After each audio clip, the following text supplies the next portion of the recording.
hanya dengan Rp15.000 per bulan, Anda telah turut berpartisipasi dalam menyebarkan dakwah bersama Tarbiyah Sunnah. Barakallahu fikum. Assalamualaikum warahmatullahi wabarakatuh. Innal hamdalillah hamdan katsiran thayyiban mubarakan fihi kama yuhibbu rabbuna wa yardah. Asyhadu an la ilaha illallah wahdahu la syarika lah wa asyhadu anna Muhammadan abduhu wa rasuluhu la nabiyya ba'dah. Qala Allah Ta'ala fi kitabil karim a'udzu samii'il alim minasyaitonir rajim. Ya ayyuhalladzina amanu taqullaha haqqa tuqatih wa la tamutunna illa wa antum muslimun. Ya ayyuhan nasu taqu rabbakum alladzi khalaqakum min nafsin wahidah wa khalaqa minha zawjaha wa bassa minhuma rijalan katsiran wa nisaa'a.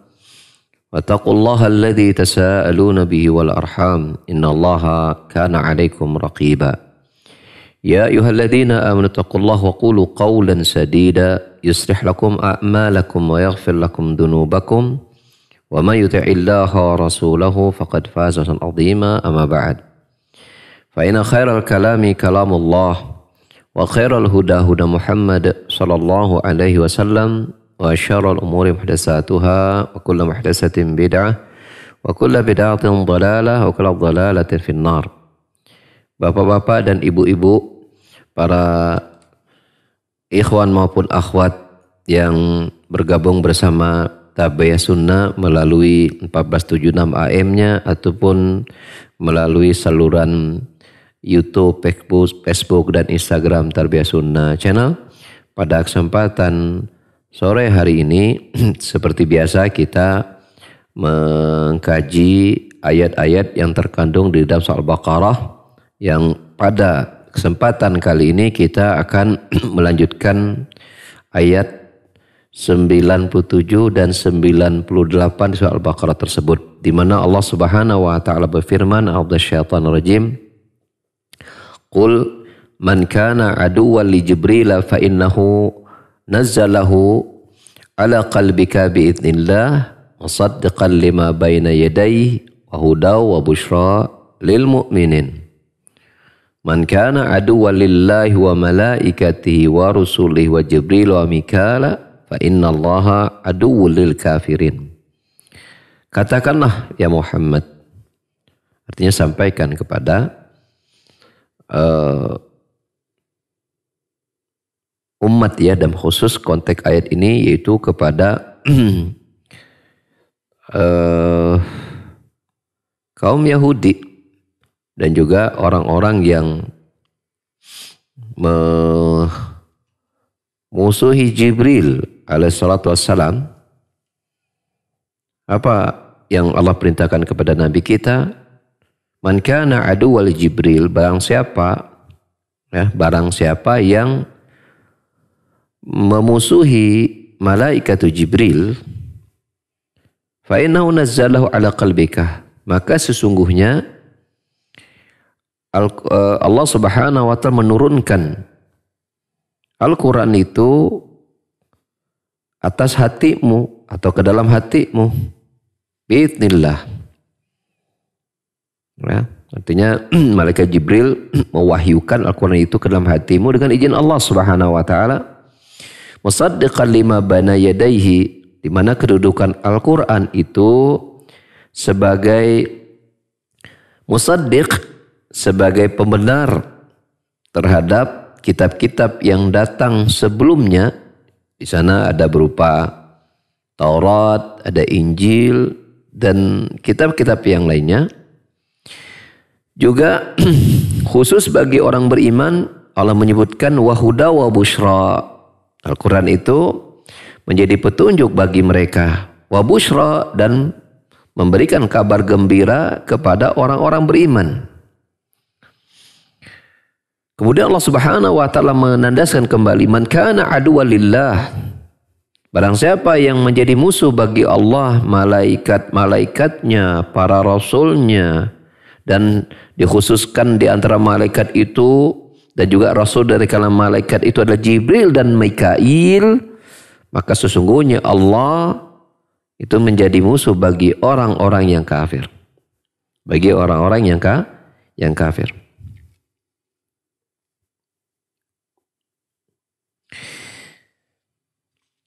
Dari sini kita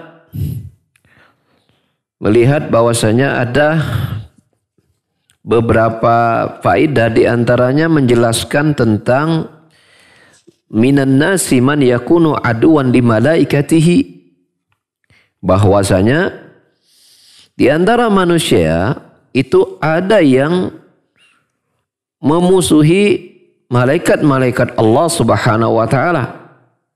Di sini disebutkan di antaranya adalah malaikat Jibril dan malaikat Mikail.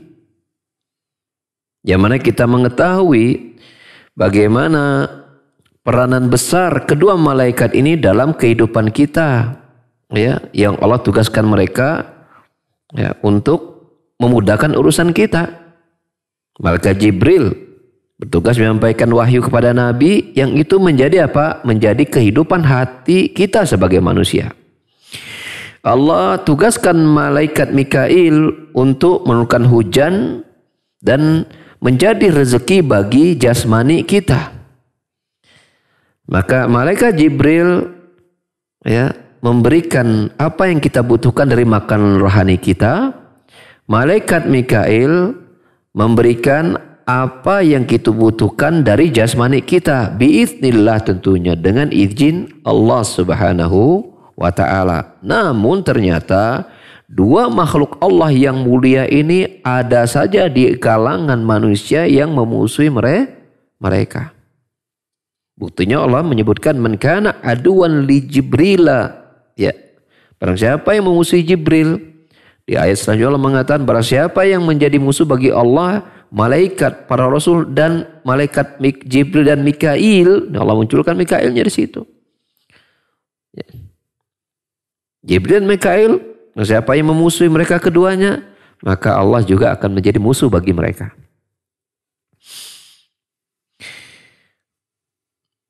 Dalam konteks seperti itu terselip ya, terselip sebuah pesan berharga buat kita juga, yang itu merupakan faedah dari ayat ini, yaitu menjelaskan apa? Bayanu fadilati Jibril alaihi salatu wassalam lianna tadafi'un anhu, menjelaskan tentang keutamaan khusus malaikat Jibril alaihissalatu wassalam. Karena Allah Subhanahu wa ta'ala membela malaikatnya. Karena Allah mengatakan barang siapa yang menjadi musuh Jibril, maka Allah menjadi musuh juga buat dirinya. Itu sekaligus menunjukkan apa? Menunjukkan keutamaan malaikat Jibril. Ya, karena Allah Subhanahu wa ta'ala tidaklah membela makhluknya kecuali makhluk itu Allah cintai. Jelas para malaikat makhluk Allah yang Allah cintai, jelas. Terkhusus malaikat Jibril di sini. Ya.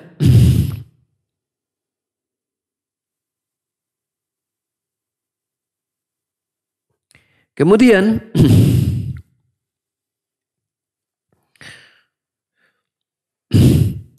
bahwasanya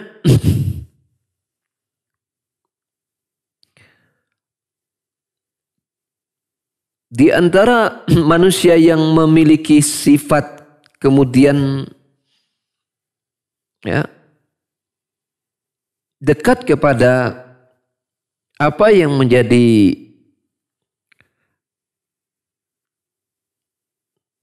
tugas Jibril dengan pengaruhnya, yaitu ketika malaikat Jibril memberikan apa ya, memberikan wahyu dari Allah Subhanahu wa ta'ala kepada para rasul, maka sesungguhnya orang-orang yang kemudian dari umat Muhammad SAW, rasulnya SAW, itu yang kemudian juga ya, kemudian juga merasakan bagaimana pengaruh Al-Quran, wahyu Allah Subhanahu wa ta'ala itu meresap di dalam hatinya, maka pada hakikatnya dia juga akan menjadi ya orang-orang yang akan membela malaikat Jibril.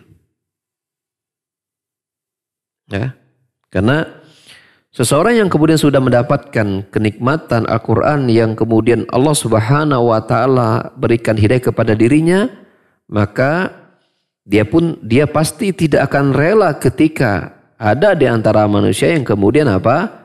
Mencela, menghina para malaikat Allah, terkhusus Jibril yang bertugas, yang Allah berikan tugas untuk menyampaikan wahyu dari Allah kepada para rasul, yang itu hanya sampai kepada kita. wahyu Allah tersebut. Dalam hal ini tentulah Al-Quran. Faedah yang lain, ketika Allah Subhanahu wa Ta'ala menjelaskan bahwa Al-Quran itu Allah turunkan, ya, Allah turunkan menunjukkan penetapan ketinggian, ya, ketinggian Allah Subhanahu wa Ta'ala, ya, menunjukkan ketinggian Allah Subhanahu wa Ta'ala. Karena li'anna nuzula la yakunu illa min a'la, karena disebut turun itu kecuali, ya, sesuatu yang, ya, berada di atas tadinya. Namun kita tidak menyamakan turunnya yang itu berkaitan dengan Allah Subhanahu wa Ta'ala dengan konsekuensi-konsekuensi yang ada pada makhluk. Ya. Kita tidak boleh memikirkan apapun tentang Allah yang ada kaitannya dengan kesamaan dengan makhluk. Misal contoh, kita tidak boleh kemudian membuat statement ketika Allah tinggi dan kemudian Allah turun misalnya, lalu kemudian konsekuensinya berarti atas itu menjadi kosong. Ada tempat yang tidak Allah liputi begitu. Maka kita mengatakan tidak demikian. Tidak satu pun yang tidak diliputi oleh Allah Subhanahu wa Ta'ala. Makhluk ketika dari atas kemudian turun ke bawah, dia tidak mengetahui apa yang ada di atas. Itu kan konsekuensinya, dan Allah Subhanahu wa Ta'ala tidak mungkin, ya,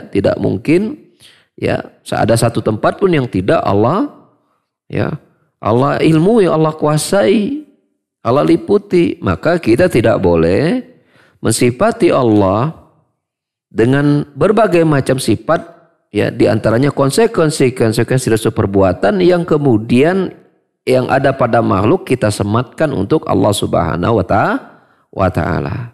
Ya, ini penting, ya, ini penting agar jangan sampai kita terjebak pada logika-logika kemanusiaan kita yang itu sangat dilarang untuk diterapkan untuk Allah Subhanahu wa Ta'ala. Ya, ini kaidah yang seperti ini sudah banyak dijelaskan oleh ulama-ulama tauhid, ulama-ulama akidah, terkhusus ketika membahas tauhid asma wa sifat. Mereka mendasari pada ayat yang sangat, ya, yang sangat populer dan menjadi ayat pondasi, ya, saya kira begitu. Dari dalam surat Asy-Syura ayat 11 Allah Ta'ala berfirman, laisa kamislihi syai'un wa huwas sami'ul basir. Tidak ada satu pun yang serupa dengan Allah dan dia maha mendengar lagi maha melihat.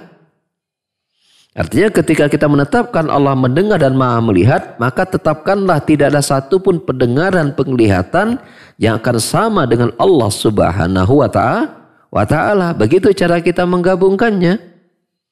Maka demikian pula ketika kita menetapkan Allah itu, ya, turun. Seperti misalnya Allah menyebutkan dalam banyak ayat bahwa Allah menurunkan Al-Quran. Menurunkan Al-Quran menunjukkan Allah itu tinggi. Maka ketika kita menetapkan sifat tinggi dan itu wajib, maka tidak boleh kita tetapkan dengan satu pun yang serupa dengan makhluk berikut konsekuensi yang seperti kita sebutkan tadi. Ketika turun berarti atasnya kosong dan kemudian apa? Ya, tidak ada satu lokasi atau keadaan yang Allah tidak mengetahuinya. Maka ini tidak boleh kita terapkan pada Allah Subhanahu wa Ta'ala, karena Allah telah menyatakan laisa kamisli syai'un wa huwas sami'ul basir. Tidak ada satu pun yang serupa dengan Allah dan dia maha melihat, dia maha mendengar lagi maha melihat. Artinya kita tegaskan lagi bahwasanya ketika kita menetapkan Allah mendengar, maka tidak ada satu pun pendengaran itu serupa dengan makhluknya. Ketika kita menetapkan Allah maha melihat, itu pasti ditetapkan oleh setiap kita bahwa Allah maha melihat, maka tidak ada satupun bagian dari sifat penglihatan Allah itu yang serupa dengan makhluknya. Inilah kaidah cara kita menetapkan, ya, atau beriman kepada seluruh nama-nama dan sifat-sifat Allah Subhanahu wa Ta'ala, termasuk pada sifat turun bagi Allah Subhanahu wa Ta'ala. Bagi Allah Subhanahu wa Ta'ala.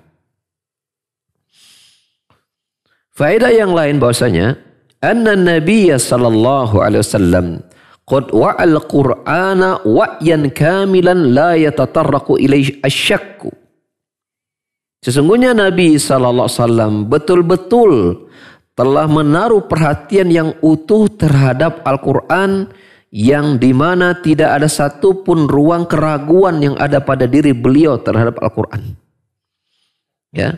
Karena Allah Subhanahu wa taala menyebutkan ya bahwa malaikat Jibril itu menurunkan Al-Qur'an dengan izin Allah Subhanahu wa taala kepada hati beliau. Dan kita tahu bila sesuatu yang sudah masuk ke hati maka dia akan apa? Dia akan kokoh.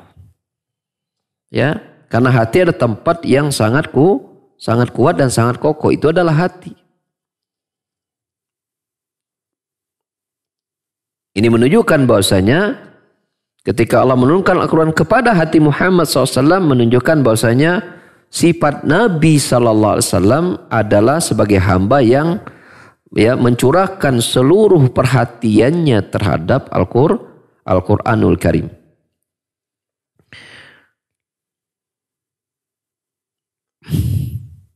Biiznillah, dengan izin Allah Subhanahu wa taala. Dan di sini Syekh Muhammad bin Shalih Al-Utsaimin menjelaskan bahwa ketika Allah mengizinkan sesuatu untuk terjadi, maka kejadian itu mengandung dua keadaan. Ya, ada sebuah kejadian yang merupakan ketetapan Allah Subhanahu wa taala. Ya. Itu Allah cintai. Ini yang disebut dengan izin Allah yang bersifat apa? Bersifat syar'i. Allah menghendaki sesuatu, Allah mengizinkan itu terjadi dan Allah mencintainya. Ini yang kita ya para ulama tauhid itu membuat sebuah istilah namanya al-idzu asy-syar'i, izin yang bersifat syar'i atau kehendak Allah yang bersifat syar'i, perbuatan Allah yang bersifat syar'i, artinya takdir atau ketetapan Allah Subhanahu wa taala itu terjadi pada hambanya atau pada makhluknya dan Allah mencintainya. Seperti pada kita mendapati ada manusia yang dia menjadi manusia yang soleh dan kita tahu kesolehan itu bagian dari ya takdir Allah Subhanahu wa taala dan Allah mencintainya. Ini kita sebut dengan nama apa? Ketetapan yang bersifat syar'i. Ada lagi ketetapan-ketetapan Allah, ketetapan-ketetapan Allah, takdir Allah dan itu terjadi pada makhluk dan Allah tidak mencintainya. Tapi Allah menghendakinya terjadi. Allah menghendakinya terjadi. Contoh yang mudah adalah adanya musuh-musuh Allah. Adanya orang-orang kafir yang melakukan kekafiran. Adanya orang-orang yang maksiat yang melakukan kemaksiatan.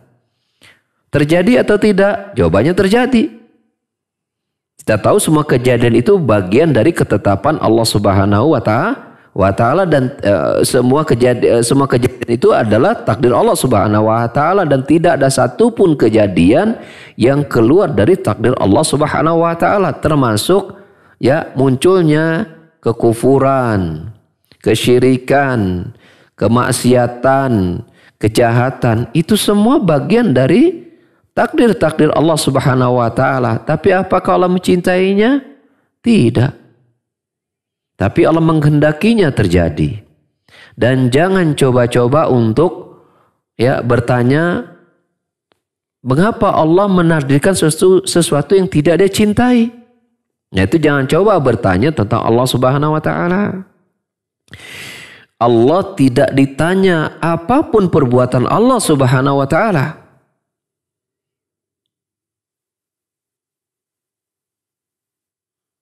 Tapi makhluknya lah yang akan ditanya oleh Allah terhadap apa-apa yang mereka kerjakan. Adapun Allah tidak.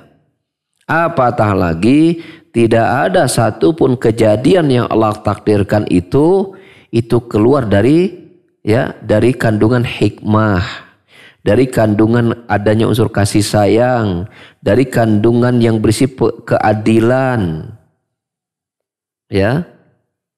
mengandung kemaslahatan, itu tidak mungkin keluar dari faktor-faktor tadi. Semua apa yang Allah takdirkan dan terjadi di sana pasti ada hikmah yang kadang-kadang kita diberikan oleh Allah Subhanahu wa taala ilmu untuk mengetahuinya, dan kadang-kadang tidak. Yang tidak mungkin bisa lebih banyak daripada yang kita ketahui. Ya. Namun kita harus yakin bahwasanya seluruh perbuatan Allah itu adalah baik. Karena Allah adalah Maha baik, maka termasuk seluruh perbuatannya itu pasti baik. Hanya kadang-kadang kita mengetahui hikmahnya, kadang-kadang tidak. Dan yang kadang-kadang tidak ini bisa jadi lebih banyak daripada yang kita ketahui.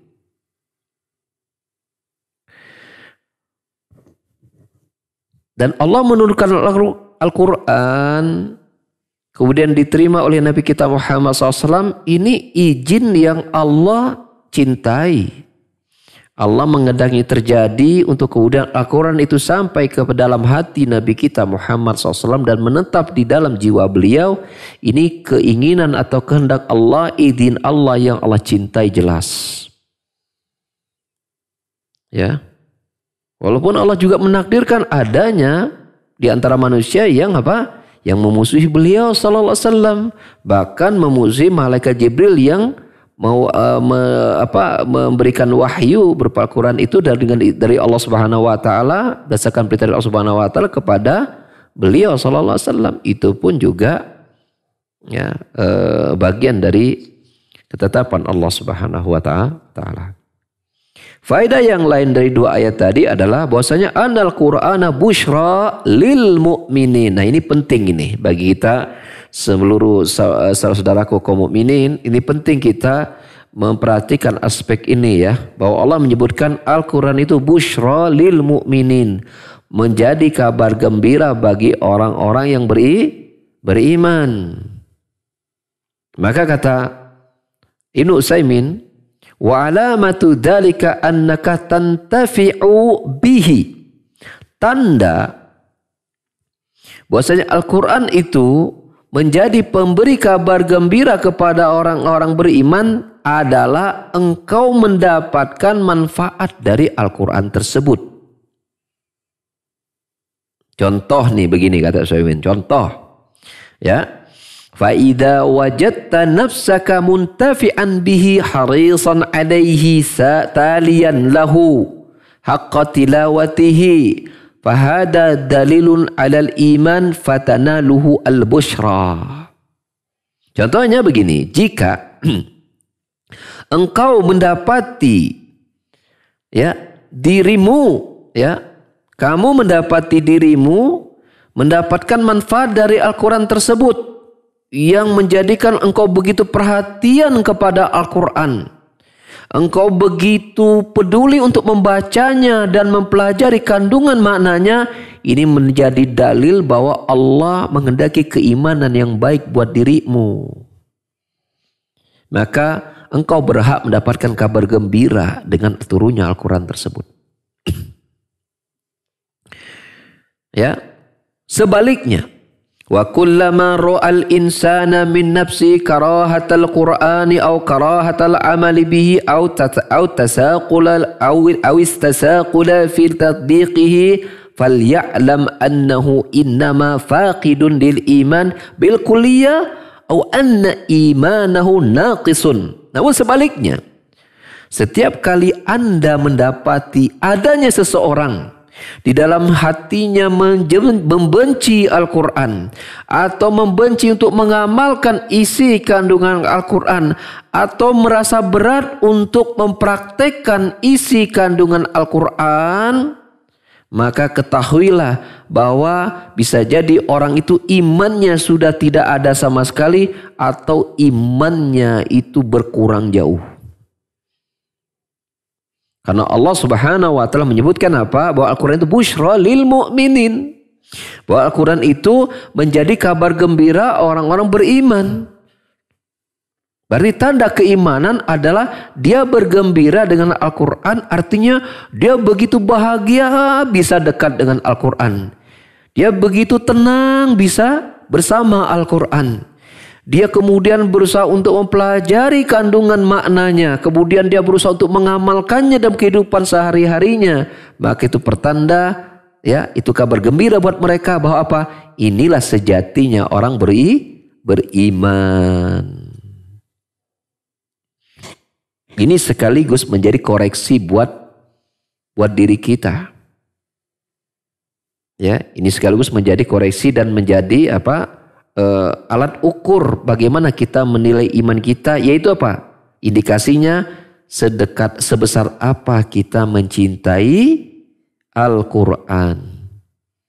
Karena salah satu konsekuensi mencintai pasti ingin dekat. Gombal itu kalau ada yang berkata saya cinta tapi nggak mau dekat-dekat gitu. Kamu cinta nggak? Cinta. Atau dekat atau bung gitu, nggak mau. Itu gombal namanya. Maka demikian pula ketika kita sebagai orang mukmin kita mencintai Al-Quran karena itu ucapan Allah Subhanahu wa taala, maka kita pasti ingin dekat-dekat dengan Al-Quran tersebut. Ya, saya teringat perkataan sahabat yang mulia itu Utsman bin Affan radhiyallahu anhu, yang ini saya dapatkan nukilannya dalam kitab Tazkiyatun Nufus, ya, oleh Profesor Dr. Ahmad Farid.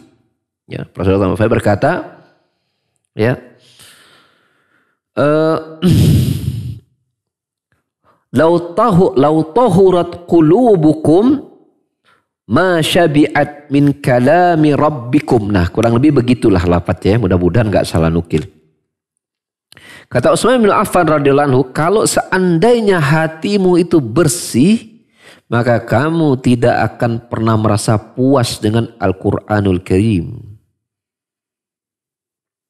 Itu Sayyidina Utsman berkata, berarti ketika seseorang itu jauh dari Al-Quran, ketika seseorang itu tidak berusaha untuk mendekati Al-Quran dan mempelajari Al-Quran itu lebih jauh, itu pertanda apa? Hatinya sedang apa?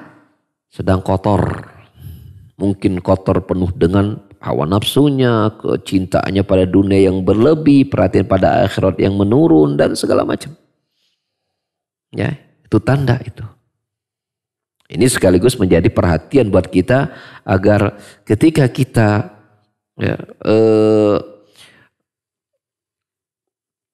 ingin agar dipilih oleh Allah Subhanahu wa taala sebagai seorang mukmin yang Allah cintai, ya, maka lihatlah diri kita dengan Al-Quran. Ya, lihatlah diri kita dengan Al-Quran. Tidakkah kita menjadi perhatian gitu ya ketika Allah Subhanahu wa taala berfirman, kalau seandainya Al-Quran itu diturunkan kepada gunung, ya, lau unzila hadzal Qur'anu 'ala jabal la ra'aitahu khashian mutasaddian min khasyatillah. Di akhir surah Al-Hasyr Allah berfirman demikian, kalau seandainya, kata Allah Subhanahu wa taala, Al-Quran ini diturunkan kepada gunung. Kita tahu Al-Quran itu ucapan Allah Subhanahu wa taala. Bila Allah kemudian apa? Mengucapkan perkataan yang turunkan kepada gunung, ya, gunung itu menerima Al-Quran tersebut, maka engkau akan perhatikan gunung itu akan hancur lebur akibat takutnya dia dengan Allah Subhanahu wa ta'ala. Tetapi manusia hatinya lebih keras daripada gunung, tidak meningkatkan rasa takut, padahal Al-Quran itu turun kepada mereka. Salah satu sebabnya karena apa? Hatinya, ya, Al-Quran itu belum meresap ke dalam hatinya. Maka mohonlah petunjuk hidayah dari Allah Subhanahu wa taala agar menjadikan hati kita itu hati yang siap menampung wahyu Allah berupa Al-Quran ini, ya, meresap di dalam hati kita. Ya, kemudian kita menikmatinya, kita mencintainya, kita yang selalu baca dan ingin selalu dekat dengannya, begitu. Mohon petunjuk Allah Subhanahu wa taala. Ya, karena bila kita mencintai Allah, kita pasti rindu untuk mendengar ucapan zat yang kita cintai, itu Allah taala. Pasti itu. Ya. Maka doa sama Allah agar Allah berikan kecintaan kita kepada apa-apa yang Allah cintai. Bukankah Rasulullah sallallahu alaihi wasallam dalam hadis riwayat At-Tirmidzi juga Imam Muhammad bersabda apa? Mengajarkan doa dengan doa Allahumma inni as'aluka hubbaka wa hubba man yuhibbuka wa hubba amalan yuqarribu ila hubbik. Ya Allah, aku minta kecintaanmu ya Allah. Juga meminta kecintaan orang-orang yang mencintaimu ya Allah. Juga meminta kecintaan kepada semua amalan yang dapat mendekatkan diriku kepada kecintaanmu ya Allah. Baca doa itu. Karena Rasulullah SAW, perhatikan oleh kita, ketika Rasulullah SAW mengajarkan doa itu, pasti Rasulullah juga membacanya. Tidak mungkin langsung mengajarkan doa, tama untuk umatku, untuk aku tidak perlu baca. Enggak mungkin seperti itu. Karena para Rasul adalah orang yang pertama kali mengamalkan apa yang mereka ajarkan kepada umat. Itu pasti. Maka ketika Rasulullah SAW mengajarkan doa agar minta kecintaan Allah, pasti Rasulullah juga membaca doa itu. Kalau Rasulullah adalah makhluk hamba Allah, manusia terpilih yang dipilih oleh Allah, yang sudah pasti Allah mencintainya, masih berdoa agar Allah memberikan kecintaannya kepada diri-diri mereka, apalagi kita yang bukan Rasul, yang jauh dari sifat-sifat kerasulan, sangat membutuhkan doa-doa yang seperti ini. Faedah yang lain dari dua ayat tadi bahwasanya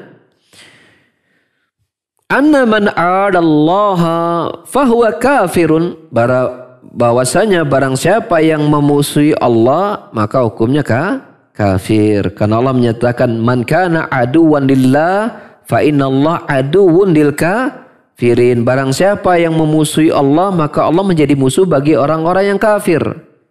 Berarti di sini Allah yang mengatakan barang siapa yang memusuhi Allah maka Allah menjadi musuh bagi mereka yang memusuhi Allah, dan itu adalah orang-orang kafir.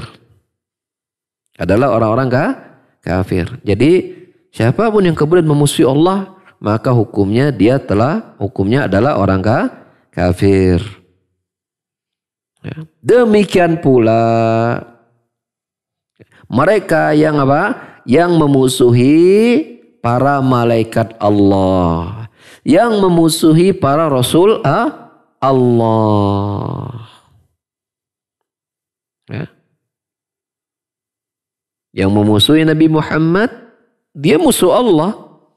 Berarti status orang itu kafir apa mukmin? Jawabannya kafir. Walaupun dia beribu-ribu kali sampai berbusa-busa mulutnya mengatakan dia beriman kepada Allah, dia mengatakan mencintai Allah, tetapi ketika dia memusuhi para Rasulullah, membenci para malaikat, membenci malaikat Jibril, Mikail, membenci para Rasulullah di kalangan manusia, yaitu diantaranya adalah Nabi kita Muhammad sallallahu alaihi wasallam, maka hakikatnya dia tidak sedang mencintai Allah. Karena Allah telah menyatakan barang siapa yang memusuhi Allah dan memusuhi para Rasul Allah, maka Allah menjadi musuh bagi mereka, dan Allah sebutkan hukumnya kafir. Dia tidak masuk dalam keimanan kepada Allah Subhanahu wa taala, sejatinya begitu. Walaupun dia mengatakan dia beriman kepada Allah, dia mencintai Allah, dia menghendaki surganya Allah, menjadi penghuni di dalamnya, namun ternyata dia melakukan sebuah amalan yang menggugurkan keimanannya, maka pernyataannya itu batal, tidak bermanfaat bagi yang mengucapkannya. Lalu muncul pembahasan kata Syekh Utsaimin, fa in qila, jika ada yang berkata atau bertanya begini, fahal man 'adal mu'minina yakunu mu'adiyan lillah, apakah orang yang memusuhi kaum mukminin dia dikatakan dia memusuhi Allah, yang itu nanti jatuhnya konsekuensinya dia kafir?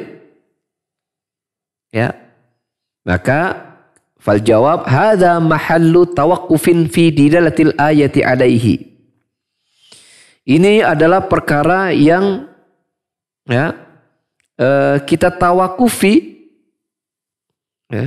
yang tidak kita komentari.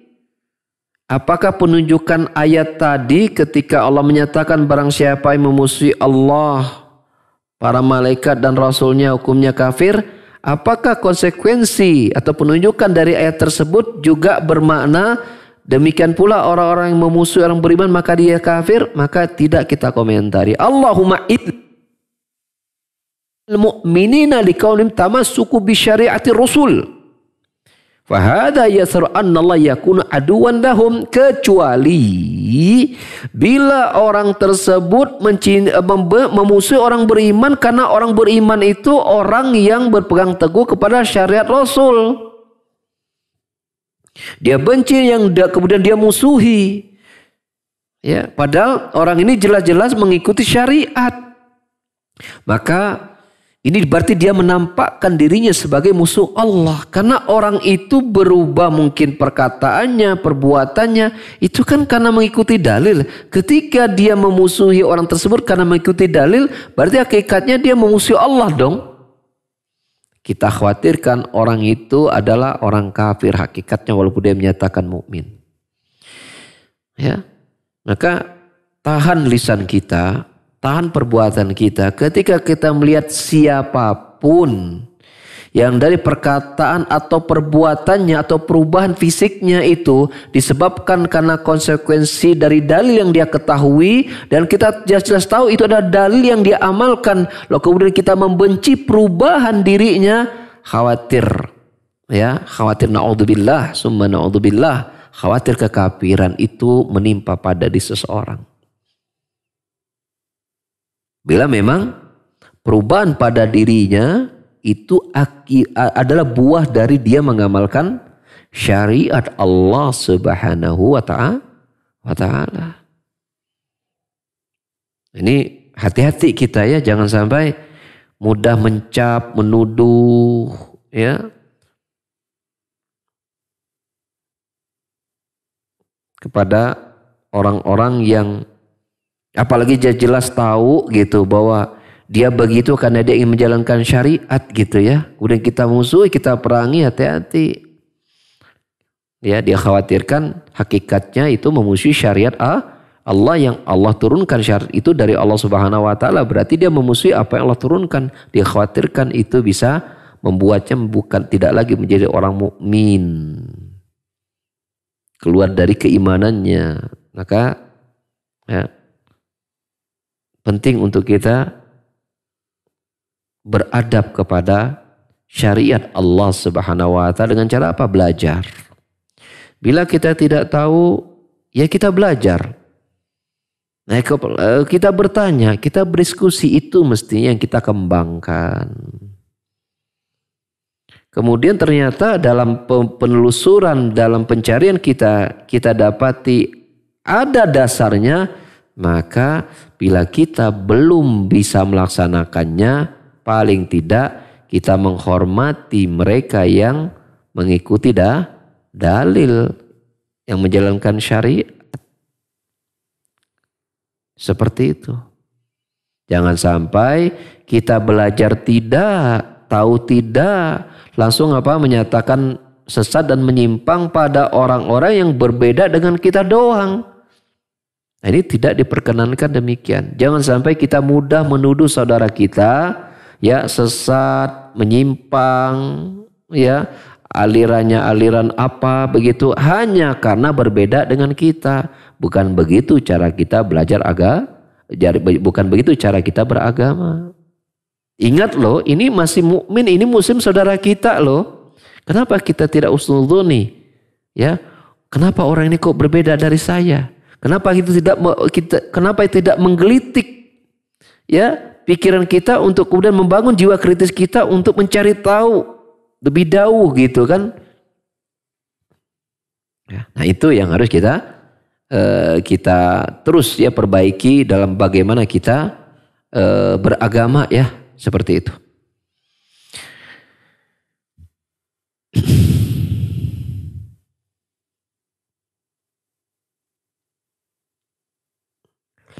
Faedah yang lain dari dua ayat tadi, anna kulla kafirin fallahu aduun lahu.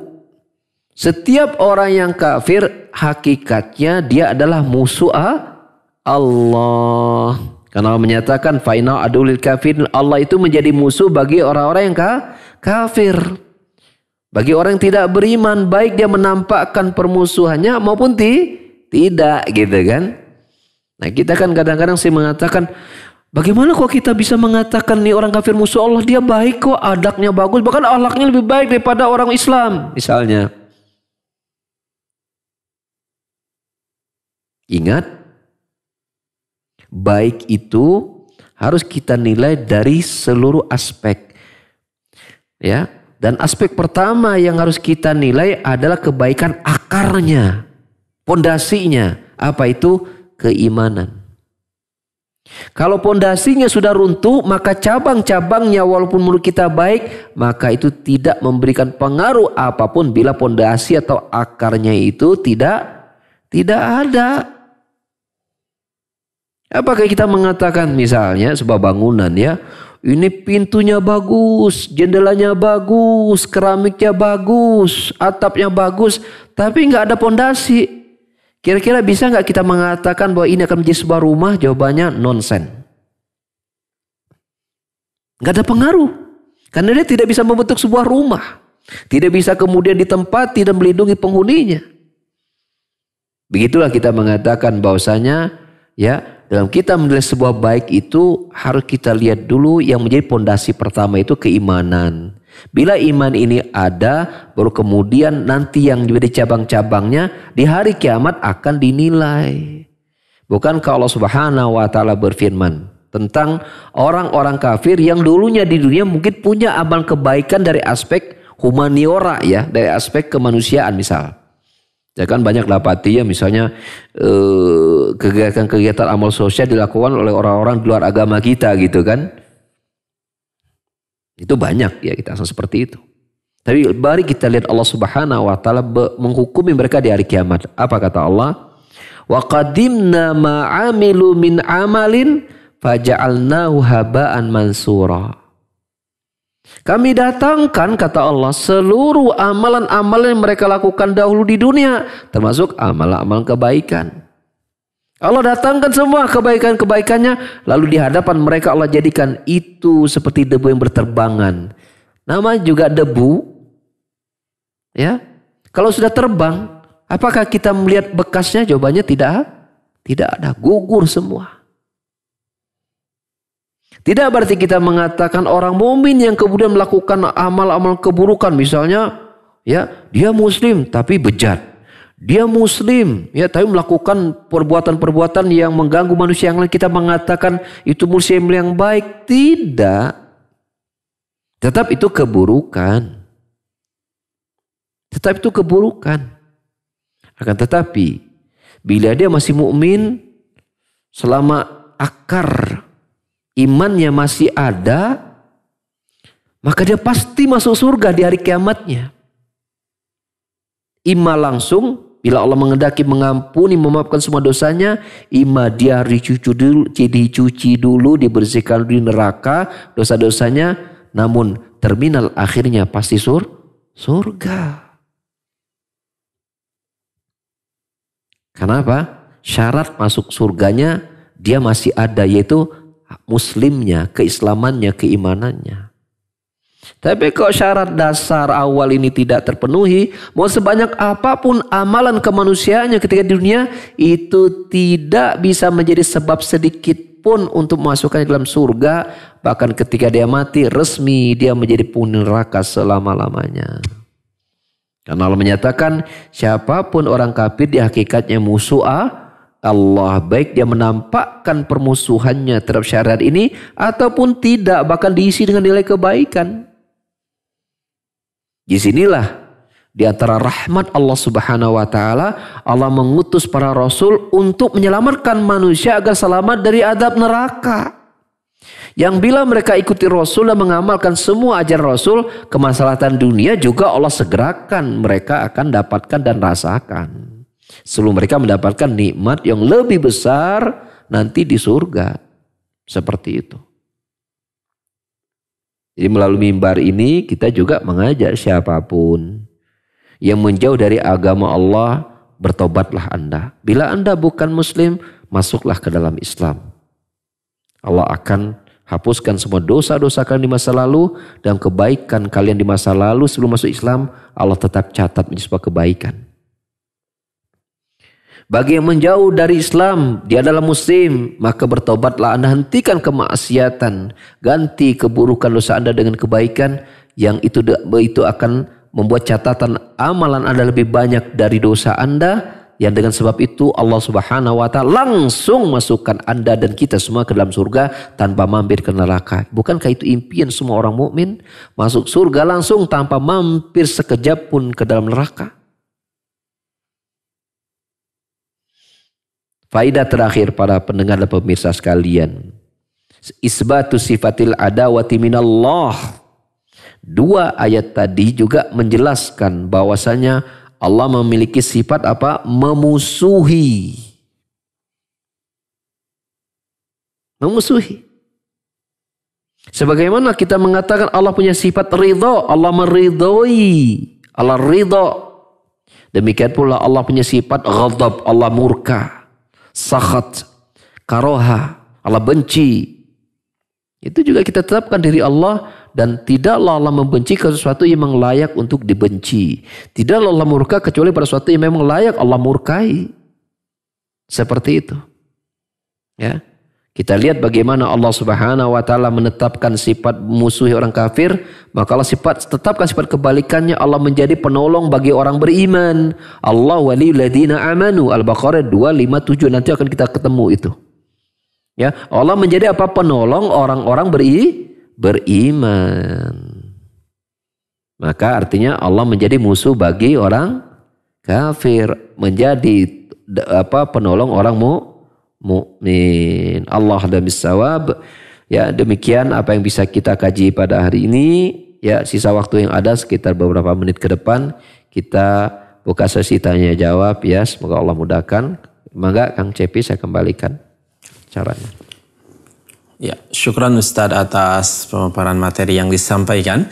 Ikhwati man azani Allahu ayyakum, para pendengar dan pemirsa dimanapun antum berada yang menyimak kajian di sore hari ini, silakan bagi antum yang akan bertanya bisa melalui line telepon langsung di nomor 022 86862637. Sekali lagi bisa bertanya langsung kepada Ustadz melalui line telepon di nomor 022 86862637 ataupun bisa melalui pesan singkat. Silakan kirimkan pertanyaannya melalui pesan singkat ke nomor 0811 2271476. Baik, kita akan angkat pertanyaan melalui pesan singkat terlebih dahulu Ustadz. Dari Abu Halim di KBB atau Kabupaten Bandung Barat. Ada orang yang berbuat syirik kepada Allah, mengesampingkan hadis Nabi. Apakah dua hal tersebut bisa menjerumuskan manusia kepada kekafiran Ustadz? Mohon nasihatnya, silakan. Jelas itu ya. Jelas. Syirik itu sebab terbesar malah orang itu menjadi kafir. Ya. Apalagi plus ditambah dia membuang hadis ya. Seolah-olah hadis itu bukan wahyu dari Allah Subhanahu wa taala. Ya, seolah bukan wahyu dari Allah Subhanahu wa taala. Ini kan lucu. Ya, ini lucu. Mengapa? Dia tahu Al-Quran itu dari Allah, dari mana kok bukan dari Nabi? Kan lucu. Lisannya lisan yang sama, yaitu dari lisan Muhammad SAW yang Allah wahyukan kepadanya. Bersamaan dengan itu Nabi juga mengucapkan hadis gitu dengan lisan yang sama. Lalu kemudian dia mengatakan hadis Nabi bukan wahyu. Ini kan lucu. Seolah-olah ucapan Nabi itu ucapan yang tidak dibimbing oleh Allah Subhanahu wa taala. Padahal Allah sendiri telah membersihkan Nabi dalam ucapannya ya di awal surat An-Najm gitu ya. Wan najmi idza hawa ma dhalla sahibukum wa ma ghawa wa ma yantiqu 'anil hawa in huwa illa wahyu yuha. Ya, An-Najm ayat 3 dan 4 Allah berfirman, tidak yang diucapkan olehnya, maksudnya oleh Nabi kita Muhammad SAW itu berasal dari hawa nafsunya, kecuali itu adalah wahyu yang diwahyukan kepadanya. Gitu. Seperti itu.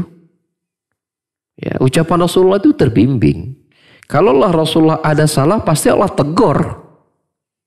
Dan terjadi banyak kejadian yang Kalau secara kepribadian Rasul mungkin merasakan malu gitu ya kesalahan dia. Allah munculkan menjadi Al-Quran, bagian dari isi Al-Quran lalu disampaikan kepada manusia. Tapi demikian Rasul memiliki sifat amanah, apapun yang Allah turunkan walau itu berkaitan sesuatu yang bagi Rasul sebagai manusia itu adalah aib, tapi Allah bongkar aibnya Rasul untuk disampaikan kepada manusia agar jadi pelajaran. Itu menunjukkan bahwa Al-Quran itu adalah ucapan Allah, bahwa Muhammad adalah Rasulullah, dan bagian yang lain yang merupakan penjelasan Al-Quran itu pun bagian dari rangkaian wahyu dari Allah Subhanahu wa Ta'ala. Maka kemudian bila dia menolak hadis berarti dia menolak wahyu Allah Subhanahu wa Ta'ala yang kedua dong. Kafir tidak? Ya bisa kafir. Ya bisa kafir.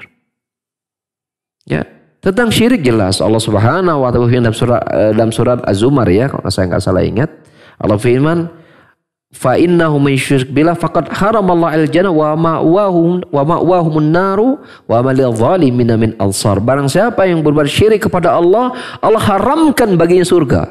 Perhatikan oleh kita, siapa pun buat syirik, Allah haramkan surga dan tempat kembalinya dan neraka.